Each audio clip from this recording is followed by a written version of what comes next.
So my project this summer was focused on enabling declarative syntax while using Matplotlib's pcolormesh in MetPy. So a little bit about me first. I'm a rising fourth year at U Chicago. I'm double majoring in computer science and environmental science, and I've been interning since the end of May. And the bulk of what I've been doing is sort of learning more in depth about the software development process and sort of how that works in practice at a real company and like developing a software package. And then the focus of my project has been adding declarative syntax for pcolor mesh in MetPy.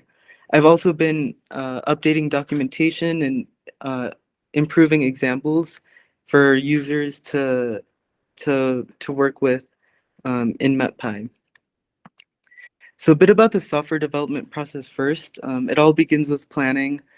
You first have to identify the issue that you want to be fixed or new functionality that you want to be added, that you want to add, and also identify the stakeholder software needs, which in the case of Unidata is all of our users.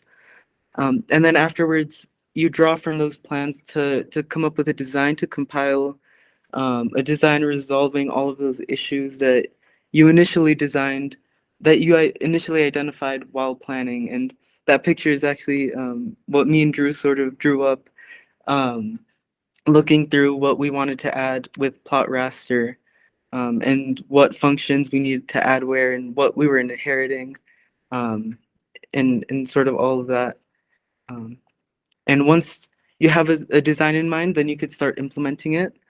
You can draw from the design to actually write the code to fulfill the identified criteria.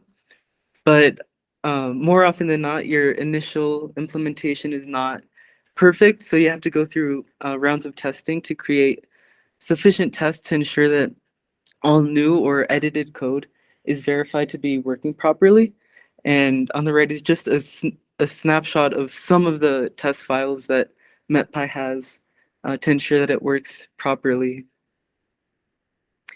Then after you verify that it's worked properly, you create a pull request for the new code to be merged into the code repository, while also resolving any conflicts or comments from any other developers. And at the same time, there are also lots of checks that need to be passed because it might have worked on your computer, but it might not work on other supported computers as well. So lots of checks are done, and you have to go through and verify that everything sort of works properly.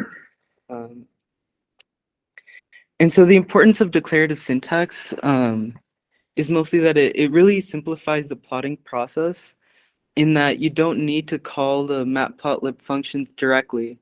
And so my focus was adding support for pcolor mesh, which MetPy doesn't have support for as of now. But on the right side is an example of what you could do now with my implemented code, which should hopefully be merged pretty soon. Um, you just sort of create a raster plot class, then you add the data, add what you want to plot, and then you add sort of the the panel container, and then you just draw, and then um, a plot will be output. And so raster plots are just generally plot a grid of values, and so a lot of meteorological data um, is really could use this, such as temperature plots, wind speed plots, and humidity plots. The picture down below is just a plot of I think it was a blizzard event that happened on the Northeast. And there's also potential for radar reflectivity plots. Initially, I was hoping to get into more depth with radar, but I just sort of ran out of time there.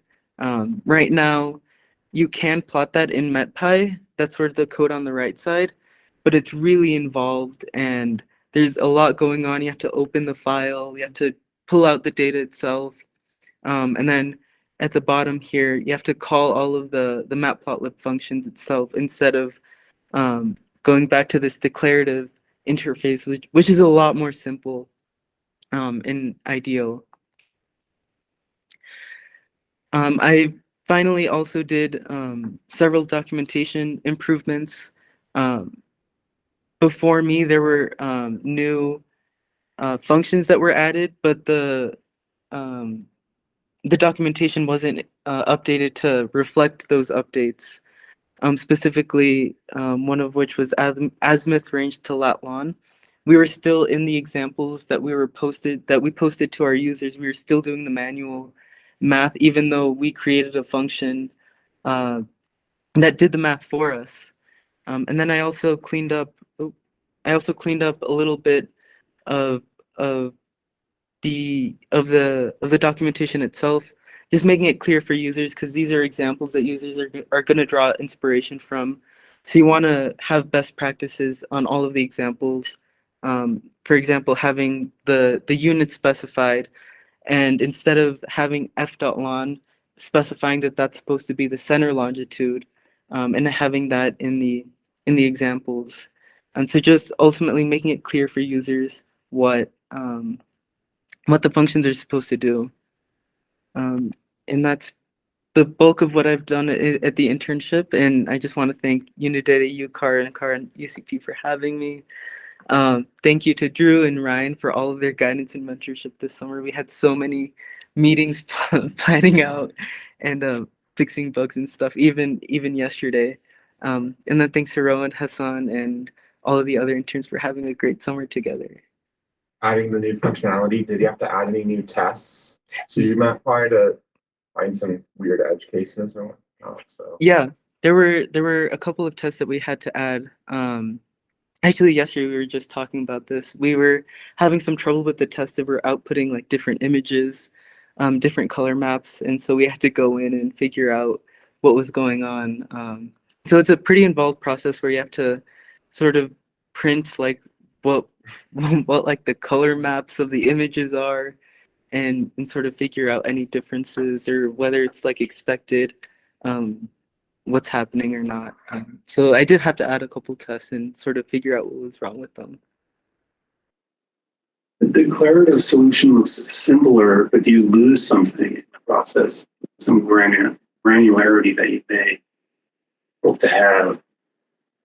So ideally with declarative syntax, you should still have the same level of editability if you want to. Essentially, a lot of, the radar, for example, is just preparing the data for it to be processed. And so a lot of that could just happen on the back end where the user doesn't have to do all of that. And that's just done in sort of the dot plot function. And so that sort of takes away a lot of the burden off the user.